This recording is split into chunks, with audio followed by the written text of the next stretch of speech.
নমস্কাৰ কৃষক বন্ধুসকল, Assam agriculture tips YouTube channel সকলোকে স্বাগতম জনাইছোঁ। কৃষক বন্ধুসকল, আজি ভিডিঅ'ৰ বিষয়বস্তু হৈছে আগতীয়া মূলা খেতি।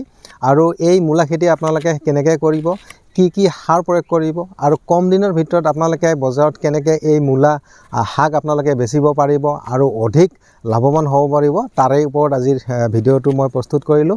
কৃষক বন্ধুসকল, মই যিকেইটা কথা আপোনালোকক অৱগত কৰাম, আপোনালোকে সেইমতে যদি মূলা খেতি কৰিবলৈ আগবাঢ়ে নিশ্চয় আপোনালোকে লাভৱান হ'ব। কৃষক বন্ধুসকল, আজিৰ ভিডিঅ'টো যদি কিবা দৰকাৰী ভিডিঅ' বুলি ভাবে, আপুনি ভিডিঅ'টো লাইক এটা নিশ্চয় কৰিব।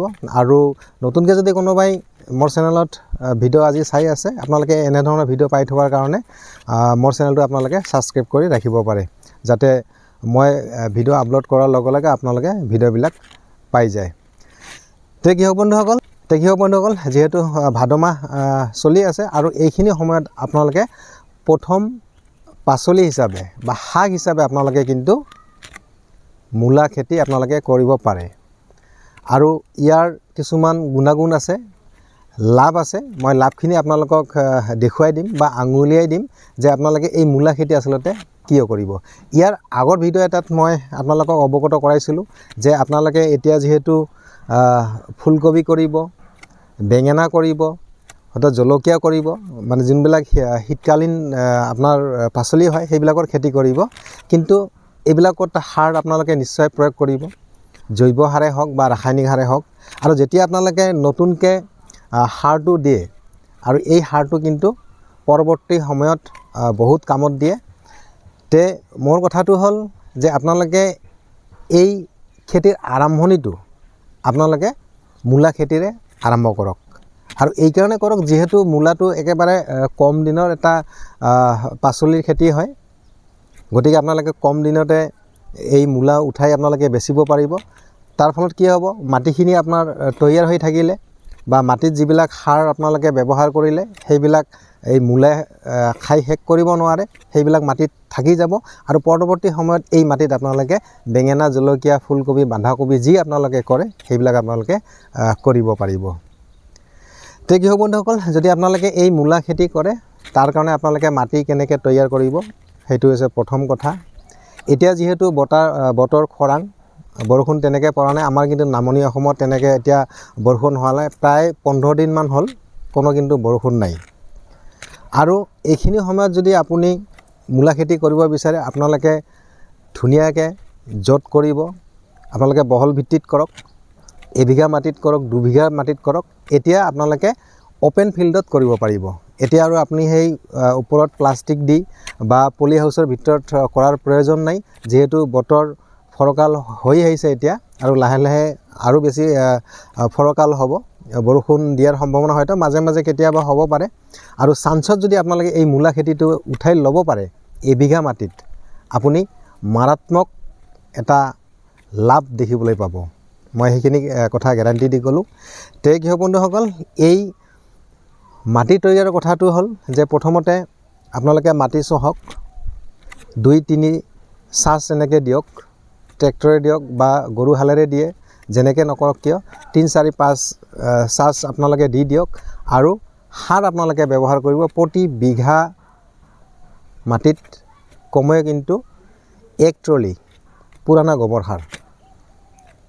গোবৰ সাৰ কিন্তু লাগিবই। আৰু মই আজিৰ এই ভিডিঅ'ত কৈ থওঁ যে এই গোবৰ সাৰ মানে সাৰৰ ৰজা বুলি কোৱা হয়। যদি আপোনালোকে অকল ৰাসায়নিক সাৰ ব্যৱহাৰ কৰি খেতি কৰিব বিচাৰে, আপোনালোকে সফল নহ'ব আৰু আপোনালোকৰ খেতি তেনেকৈ ভাল নহ'ব। আপোনালোকে ৰাসায়নিক সাৰ ব্যৱহাৰ কৰিলেও আপোনালোকে কি কৰিব লাগিব, গোবৰ সাৰ কিন্তু ব্যৱহাৰ কৰিবই লাগিব। এইকাৰণে গোবৰ সাৰক সাৰৰ ৰজা বুলি কোৱা হয়। যিকোনো খেতিত গোবৰ সাৰ নিতান্ত প্ৰয়োজন। মূলা খেতি কৰিবলৈ গ'লে আপোনালোকে প্ৰথম সাৰটো লাগিব জৈৱ সাৰ, আৰু জৈৱ সাৰটো হৈছে পুৰণা গোবৰ সাৰ নাইবা ব্ৰইলাৰৰ পুৰণা গু। আজিকালি আমাৰ গাঁৱে ভূঞে বিভিন্ন ঠাইত ব্ৰইলাৰৰ গু পোৱা যায়, আৰু এইবিলাক যদি 1 বছৰ পুৰণা হয় বহুত ধুনীয়া সাৰ হয়। গোবৰ সাৰতকৈ ইয়াৰ ৰিজাল্টটো বহুত বেছি ভাল। গতিকে আপোনালোকে যদি পুৰণা গোবৰ সাৰ লয়, আপোনালোকে প্ৰতি বিঘা মাটিত কমেও 1 ট্ৰেক্টৰ আপোনালোকে ব্যৱহাৰ কৰিব লাগিব। আৰু ব্ৰইলাৰৰ গু যদি আপোনালোকে ব্যৱহাৰ কৰে, প্ৰতি বিঘা মাটিত আপোনালোকে 1/2 ট্ৰেক্টৰ আপোনালোকে ব্যৱহাৰ কৰিব পাৰে। তে কি হ'ব বন্ধুসকল, যদি আপোনালোকে ৰাসায়নিক সাৰ ব্যৱহাৰ কৰিব বিচাৰে বা ৰাসায়নিক পদ্ধতিত যদি কৰিব বিচাৰে, আপোনালোকে প্ৰতি বিঘা মাটিত কমেও 30 পৰা 40 কেজি ছুপাৰ সাৰ, যোনটো ছুপাৰ ফছফেট, সেইটো আপোনালোকে ব্যৱহাৰ কৰিব।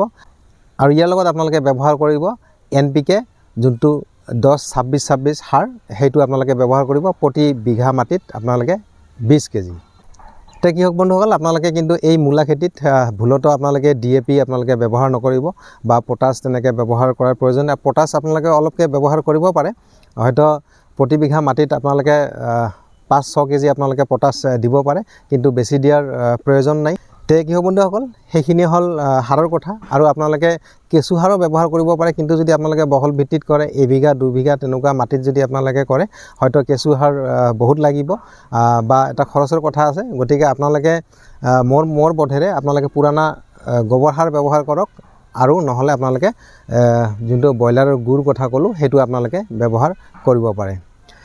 তে কি হ'ব বন্ধুসকল, এতিয়া কথা হ'ল যে আপোনালোকে প্ৰতি বিঘা মাটিত কিমান মূলাৰ বীজ আপোনালোকে সিঁচিব বা ছটিয়াব, সেইটো এটা কথা। এতিয়া চাওক, যদি আপোনালোকে বেছি ঘনকৈ বীজ দিয়ে, সেইবিলাকৰ গছবিলাক কিন্তু ইমান ভাল নহ'ব, আৰু যোনটো মূলা শাকৰ যোনটো কোৱালিটি, সেইটো ভাল নহ'ব। গতিকে আপোনালোকে যাতে বেছি ঘন নহয়, যাতে বেছি পাতলো নহয়, তাৰ কাৰণে আপোনালোকে প্ৰতি বিঘা মাটিত আপোনালোকে কমেও 4 কেজি মূলাৰ বীজ কিন্তু আপোনালোকে ছটিয়াব পাৰে। আৰু মই আপোনালোকক এটা পেকেট দেখুৱাইছোঁ। তো কি হ'ব বন্ধুসকল, এইটো এটা মূলাৰ বীজ, এয়া কৃষি কল্যাণ কোম্পানীৰ, আৰু বহুত ধুনীয়া। ইয়াতে 500 গ্ৰাম থাকে, আধা কেজি। আৰু এনেকুৱা যদি আপোনালোকে পেকেট লয়, আপোনালোকে 8টা পেকেট ল'ব লাগিব এবিঘা মাটিৰ কাৰণে। তো কি হ'ব বন্ধুসকল, এইখিনিতে আহিল বেমাৰ আজাৰৰ কথা। প্ৰথম কথা হ'ল যে আপোনালোকে এই মূলাৰ কাৰণে বা মূলা খেতিৰ কাৰণে যিবিলাক মাটি তৈয়াৰ কৰিব, মাটিখিনি আপোনালোকে কিন্তু প্ৰথমতে ৰ'দত, প্ৰখৰ ৰ'দত আপোনালোকে উলট পালটকৈ হাল মাৰিব লাগিব, আৰু মাটিখিনি শুকাব লাগিব। এনেকুৱা কৰিলে কি হ'ব, মাটিত থকা কিছুমান বেক্টেৰিয়া হওক বা ভেঁকুৰ হওক, সেইবিলাক মৰিব, আৰু পৰৱৰ্তী সময়ত আপোনালোকৰ মূলা খেতিৰ যোনটো মূলাৰ গছ হ'ব, একেবাৰে নিৰোগী হৈ থাকিব আৰু চিকচিকীয়া হৈ থাকিব।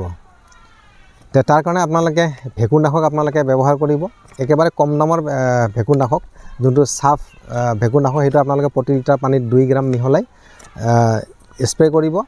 আৰু কীটনাশক আপোনালোকে একেবাৰে কম দামৰ কীটনাশক প্ৰফেক্ট ছুপাৰ, যোনটো আপোনালোকে প্ৰতি লিটাৰ পানীত আপোনালোকে মাত্ৰ 1 ml মিহলাই আপোনালোকে স্প্ৰে কৰিব। তো কি হ'ব বন্ধুসকল, এইখিনিতে এটা কথা মই কৈ থওঁ যে এই শাক জাতীয় যিবিলাক বস্তু আমি চবে কম বেছি বজাৰৰ পৰা কিনি আনি খাওঁ, কিন্তু আমি খেতিয়কসকলে এটা বস্তু মনত ৰাখিব লাগে বা জানিব লাগে যে যেতিয়া আমি সেইবিলাক বজাৰত উঠাম, তাৰ কমেও সপ্তাহ 10 দিন আগত যাতে স্প্ৰে কৰে। এনেকুৱা কেতিয়াও নকৰিব যে মই আজি স্প্ৰে কৰিলোঁ বা কালি পৰহি এইবিলাক বজাৰত বিকিম। গতিকে নিজৰ স্বাস্থ্যৰ লগতে বেলেগৰ স্বাস্থ্যৰ কথাটো চিন্তা কৰাৰ মই ভাবোঁ প্ৰয়োজন আছে। গতিকে মোৰ এটা অনুৰোধ, গতিকে আপোনালোকে তেনেকৈ কৰিব। যেতিয়া আপোনালোকে এই শাকবিলাক বজাৰত উঠাব, তাৰ এসপ্তাহ আগত যাতে আপোনালোকে স্প্ৰে কৰে। দেখি বন্ধুসকল, আজি ভিডিঅ'ৰ বিষয়বস্তুৰ ওপৰত বিতংভাৱে আলোচনা কৰিলোঁ আপোনালোকৰ লগত। আপোনালোকে যদি ভাবে যিবিলাক মই তথ্য দিলোঁ সেইবিলাক সঠিক হয় বা কাৰ্যকৰী হয়, তেতিয়াহ'লে আপোনালোকে মোৰ ভিডিঅ'টো লাইক এটা নিশ্চয় কৰিব। আৰু নতুনকৈ যদি কোনোবাই মোৰ চেনেলৰ ভিডিঅ' চাই আছে, আপোনালোকে এনেধৰণৰ ভিডিঅ' পাই থকাৰ কাৰণে বা চাই থকাৰ কাৰণে আপোনালোকে মোৰ চেনেলটো ছাবস্ক্ৰাইব কৰি ৰাখিব। দেখি বন্ধুসকল, পৰৱৰ্তী এটা ভিডিঅ'ত লগ পোৱাৰ আশাৰে আজিৰ ভিডিঅ'টো ইয়াতে সমাপ্ত কৰিছোঁ। ধন্যবাদ।